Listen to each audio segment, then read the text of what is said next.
ఇక్కడ మెయిన్‌గా మనం తెలుసుకోవాల్సింది ఏంటి? ఈ పీఎం గతిశక్తి. మనకేదైనా ఫస్టు ఇది ఈ గతిశక్తి అనేది ఎందుకొచ్చిందో ఫస్టు గతి అంటే ఏంటి? శక్తి అంటే ఏంటో కూడా చూద్దాం. ఫస్ట్ ఏంటంటే ఇది ఇన్‌ఫ్రాస్ట్రక్చర్ సంబంధించి. ఇన్‌ఫ్రాస్ట్రక్చర్‌లో మెయిన్ ప్రాబ్లమ్ ఏంటి? ఇప్పుడు ఒక రోడ్డు కట్టాలన్నా, పెద్ద షిప్ కట్టాలన్నా, ఒక పెద్ద ట్రైన్స్ ఇయన్నీ బిల్డ్ చేయాలన్నా ఫైనాన్స్ అనేది ప్రాబ్లమ్. వీళ్ళు ఎవరు అప్పిస్తారు, లోన్స్ ఇస్తారు, ఎవరు చేస్తారనేది ప్రాబ్లం. కంప్లీట్‌గా ప్రైవేట్ చేయలేదు. ఎందుకంటే దీని యొక్క జెస్టేషన్ పీరియడ్ అనేది చాలా ఎక్కువ ఏదైనా. సో, ఇందులో మెయిన్ ప్రాబ్లమ్స్ ఏంటి ఇన్‌ఫ్రాస్ట్రక్చర్‌లో? అది తెలిస్తే నీకు ఈజీగా వస్తదనమాట ఇందులో. ఫస్ట్ థింగ్ ఒకటి చూద్దాం. Infra problems. వై ప్రైవేట్ అనేది చూస్ చేసుకోదు. ఎందుకు ఫస్ట్ క్వశ్చన్ ఏంటి? ప్రైవేట్ అనేది ఇందులో ఇన్వాల్వ్ అవ్వట్లేదు. Long gestation period. Next high risk.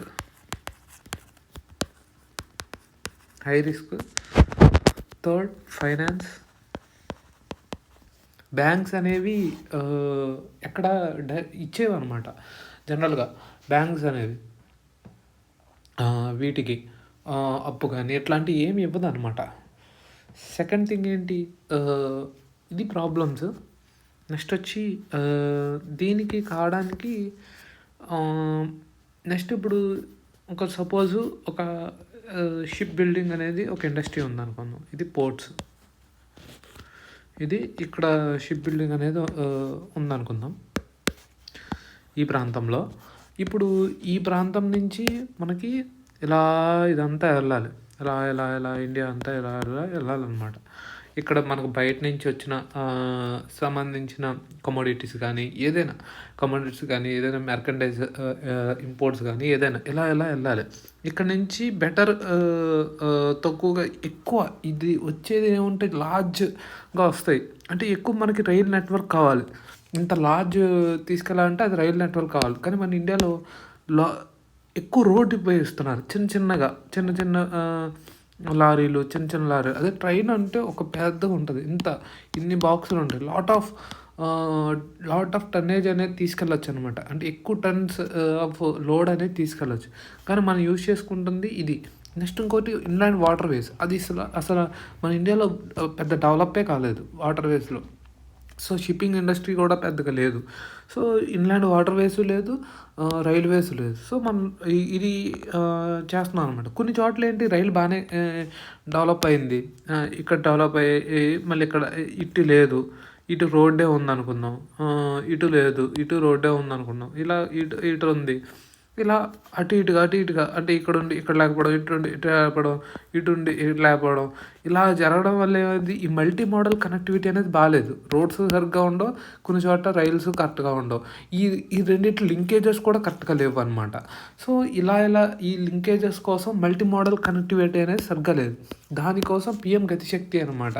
Push కావాలి అండ్ పవరు కావాలి, స్పీడు కావాలి అండ్ పవరు కావాలన్నమాట. అలాగా. ఇంకోటి ఏంటంటే ఈ లాజిస్టిక్ అనమాట. లాజిస్టిక్స్ అంటే ఏంటి? నేను ఇప్పుడు సపోజు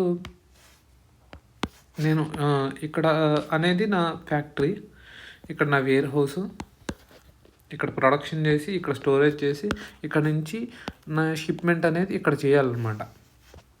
సో ఇక్కడ నుంచి ఇక్కడికి పంపించేదాన్ని మొత్తం లాజిస్టిక్స్ అంటారు. సప్లై చైన్ అంటే ఏంటి? ఇలాంటి మిగతా చాలా ఫస్ట్ నుంచి అన్నీ కనెక్ట్ అయ్యి ఉంటాయి చూడు. ఈ రా మెటీరియల్స్ కూడా ఎక్కడి నుంచి వస్తున్నాయి ఇవన్నీ కనెక్షన్ వచ్చి ఇదంతా సప్లై చైన్ అనమాట. మొత్తం బ్రాడ్ అంటే సప్లై చైన్లో ఒక పార్ట్ లాజిస్టిక్స్ అనమాట. ఈ యొక్క లాజిస్టిక్స్ అనేది మనకి కరెక్ట్గా లేదనమాట. ఎందుకు? మనకి ఇక్కడ పోర్ట్స్ చూసుకుంటే టర్న్ అరౌండ్ టైం ఎక్కువ ఉంది. ఇక్కడ నుంచి వస్తాయి, ట్రాన్సిట్ తీసుకొస్తున్నాయి, దాన్ని బయటికి వెళ్ళే టైం ఎక్కువ పడిపోతుంది. రెగ్యులేషన్స్ అని అదని ఇదని అలా డిఫరెంట్ అని అడ్డు వస్తున్నాయి అనమాట. ఇక్కడ ఎలా వస్తున్నాయి? రెగ్యులేషన్ టైం కానీ మనకు కరెక్ట్గా డ్రాఫ్ట్ లేకపోవడం, డ్రెడ్జింగ్ సరిగ్గా చేయకపోవడం, ఇట్లాంటివన్నీ బోల్డ్ వస్తున్నాయి అనమాట. సో ఇట్లాగా లాజిస్టిక్స్ అనేది కరెక్ట్గా డెవలప్ అవ్వకపోవడం, ఇక్కడ నుంచి ఇక్కడికి సరిగ్గా రాకపోవడం, క్లియరెన్స్ లేకపోవడం, సింగిల్ విండో క్లియరెన్స్ లేకపోవడం, ఒక చోట అన్నీ క్లియరెన్స్ అవ్వకపోవడం, బ్యూరోక్రటిక్ ఎక్కువ రెడ్ టేప్ అనేది చాలామంది ఫైల్స్ అనేది చాలామంది పాస్ అవ్వకపోవడం, కన్సాలిడేషన్ లేకపోవడం, కోఆర్డినేషన్ లేకపోవడం, మినిస్ట్రీ కోఆర్డినేషన్ లేకపోవడం, ఇవన్నీ లేకపోవడం వల్ల మనకి ఇబ్బంది అవుతుంది. దానికోసం పిఎం గతిశక్తి అనేది ఒకటి ఇంపార్టెంట్. మల్టీ మోడల్ కనెక్టివిటీ అందరినీ కనెక్ట్ చేస్తుంది. ఇట్లాంటి అందరినీ 22 మినిస్ట్రీస్ అలాగా కొన్ని మినిస్ట్రీస్ అన్ని కనెక్ట్ చేస్తుంది ఇట్లా అనమాట.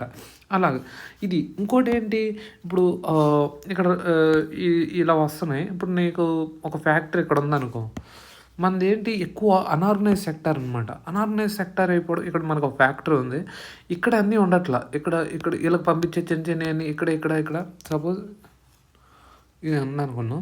ఈ విశాఖపట్నం దగ్గర ఇక్కడ ఇండస్ట్రీస్ ఉన్నాయనుకుందాం. ఇక్కడికి వీళ్ళకి కావాల్సినవన్నీ ఇలా చిన్న మంది ఇలా ఎంఎస్ఎంఈస్ కొంతమంది ఇలా ఇస్తూ ఉన్నారు. అక్కడక్కడ ఉన్నాయి, అనార్గనైజ్ సెక్టార్గా ఉన్నాయి. ఇలా వస్తున్నాయి, అనార్గనైజ్డ్గా ఉంటున్నాయి, ఇన్ఫార్మల్ సెక్టార్గా ఉంటున్నాయి. ప్రొడక్టివిటీ ఉండట్లేదు, వాళ్ళు ఎక్కువ ఇన్వెస్ట్ చేయరు, వాళ్ళు టెక్నాలజీ పెంచుకోవడానికి అంత ఎఫిషియన్సీ ఉండదు, దీనికి పంపడానికి అంత రావట్లా. సో ఇక్కడ ఏమైపోయింది, ఒక చోటన ఉండట్లా, అందరికీ ఎక్కువ ఈ లాజిస్టిక్స్కి ఎక్కువ డబ్బులు పెట్టేస్తున్నారు ఇవన్నీ. సో ఇవన్నీ క్లస్టర్ కింద డెవలప్ అవ్వాలి, ఇండస్ట్రియల్ కారిడార్ అవ్వాలి, అన్నీ అక్కడే రావాలి వాళ్ళకి. ప్లగ్ అండ్ ప్లే అనమాట. ప్లగ్ అండ్ ప్లే అంటే అక్కడ నీకు అన్నీ అరేంజ్ అయ్యి ఉంటాయి, ల్యాండ్ అరేంజ్ ఉంటాయి, రోడ్డు, కరెంటు, వాటరు అన్నీ అరేంజ్ అయ్యి ఉంటాయి. నువ్వు జస్ట్ అక్కడ యూజ్ చేసుకొని నువ్వు ప్రొడ్యూస్ చేయడమే, అట్లాంటి ఉండాలన్నమాట. బట్ అట్లా లేదు.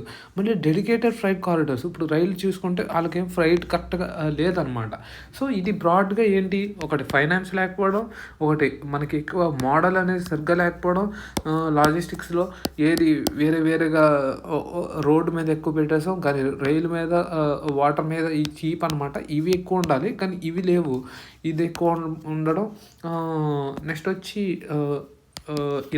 ఫైనాన్స్. ఇందులో మనకి ఇన్వెస్ట్మెంట్ మోడల్స్ చూసాం. ప్రైవేట్ని ఇన్వాల్వ్ చేయడానికి కోసం ఒక 6-7 మోడల్స్ ఉన్నాయి. ఆ మోడల్స్ నెక్స్ట్ వచ్చి సెక్టార్ వైజ్ చూస్తే కనుక సెక్టార్స్లో కొన్ని రైలు కానీ, రోడ్డు కానీ, ఇట్లాంటి ఇందులో మనం సస్టైనబిలిటీ ఏమో ఈవీ ఒకటి, లేకపోతే ఫ్యూయల్స్ వచ్చి ఈవీ కానీ, బయోఫ్యూయల్స్ కానీ, లేకపోతే ఇంకా కొత్త సిఎన్జి కానీ, ఇట్లాంటి హార్నెస్ చేసుకోవడం అనమాట, పెంచడం, దాన్ని చేయడం అనమాట.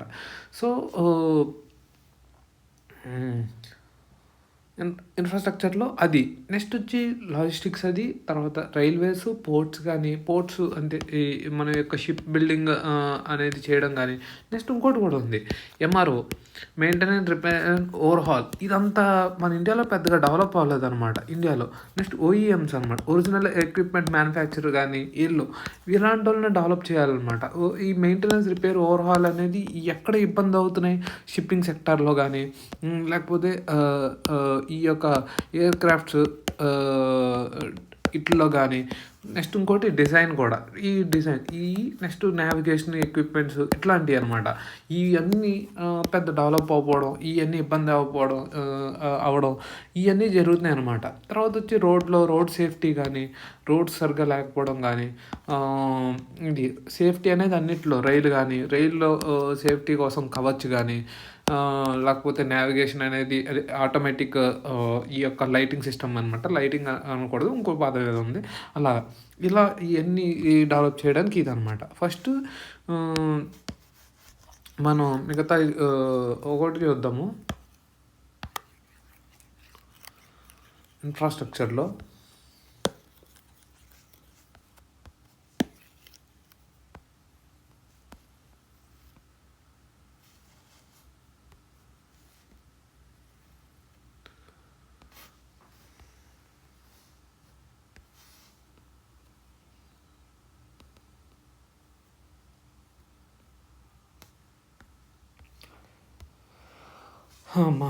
ఇది మెయిన్గా మనకి ఇది తెలియాలి. సెకండ్, ఇప్పుడు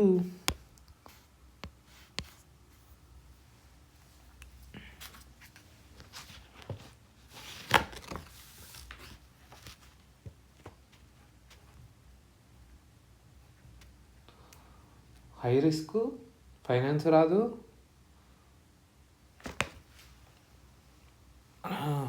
ఇది ఒక హై రిస్క్, ఫైనాన్స్ రాదు. మెయిన్ ఇది అనమాట, high risk, finance.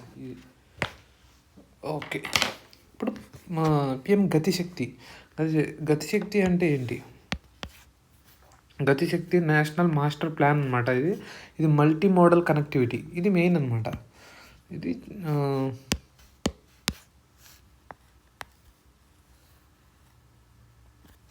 Multi modal connectivity aims to expedite infrastructure project implementation in India అనమాట. ఇట్ విల్ ఎంకంపాసెస్ 7 ఇంజన్స్ అనమాట. ఇందులో మనకి మెయిన్ 7 ఇంజన్స్ ఏంటవి? రోడ్డు కానీ, రైల్వేస్ కానీ, ఎయిర్పోర్ట్స్ కానీ, పోర్ట్స్ కానీ, mass transport, 5 waterways, logistic infrastructure అనమాట. లాజిస్టిక్స్ ఈ మొత్తం 7 ఇంజన్స్ అనమాట. 7 ఇంజన్స్ 7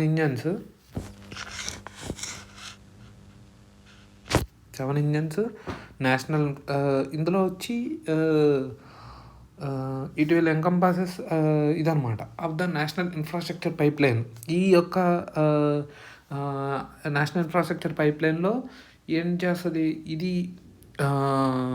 అరేంజ్ చేస్తుంది అనమాట. మనీ అంతా ఎంత కావాలి, ఏది ఫస్ట్ చేయాలి, ఏది సెకండ్ చేయాలి, ఏది థర్డ్ చేయాలి.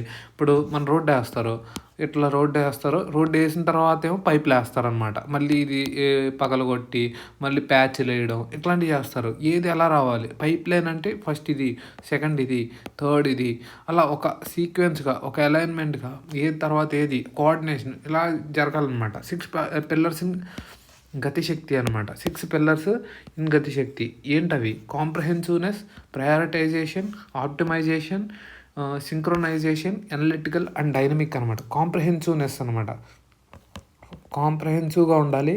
నెక్స్ట్ వచ్చి ప్రయారిటైజేషన్ చేయాలి.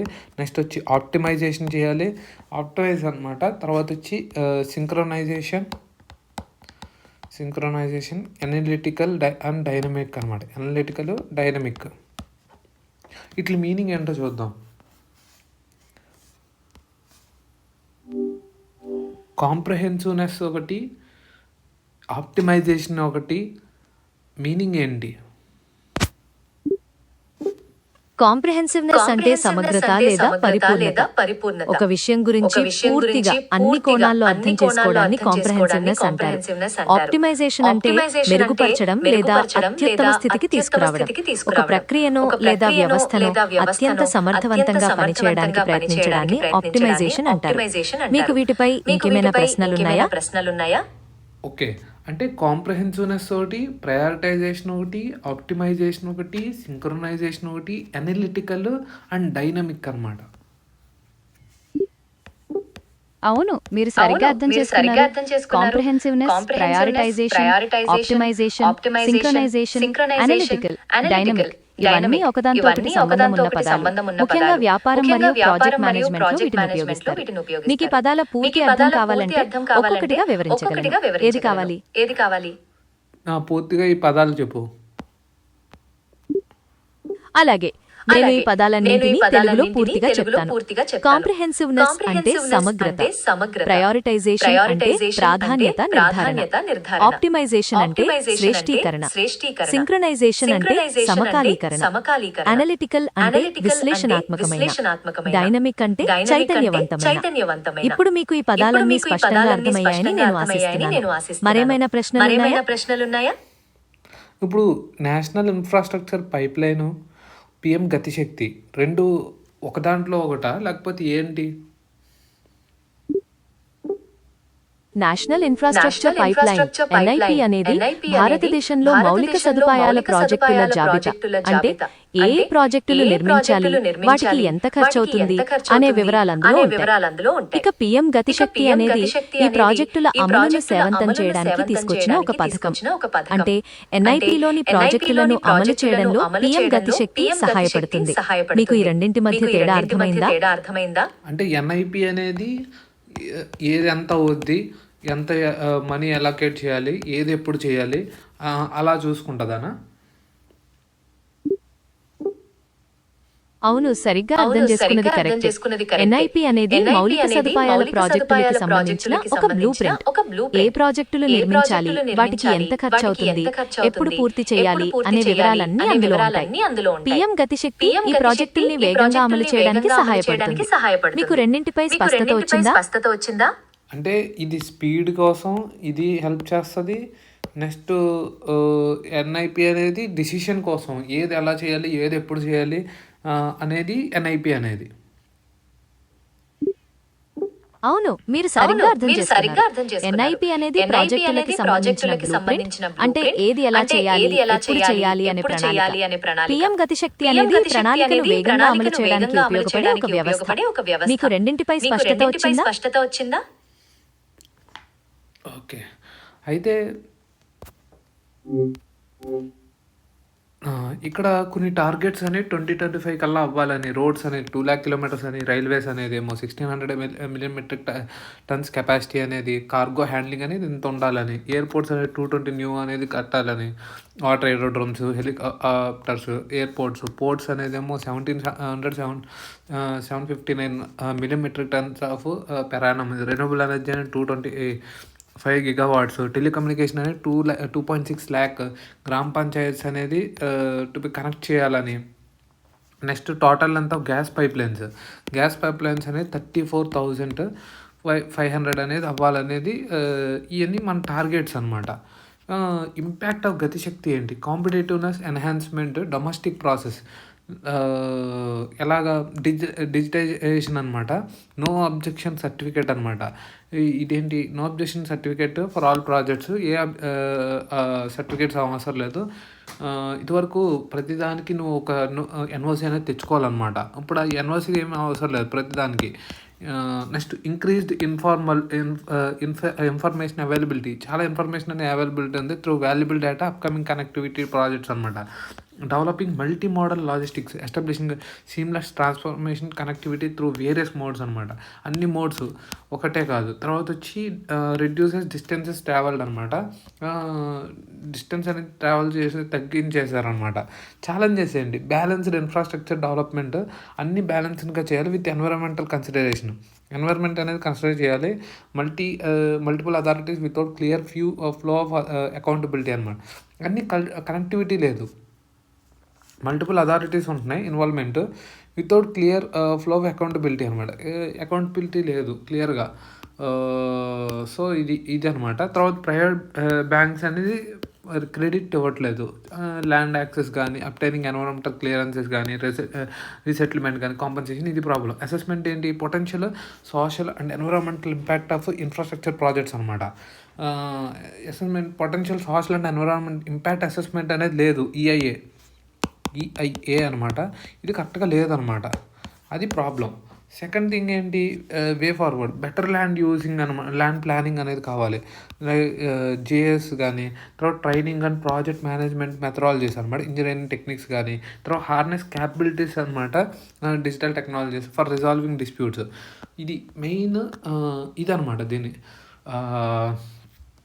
ఈ పిఎం గతిశక్తి అనేది. ఓకేనా?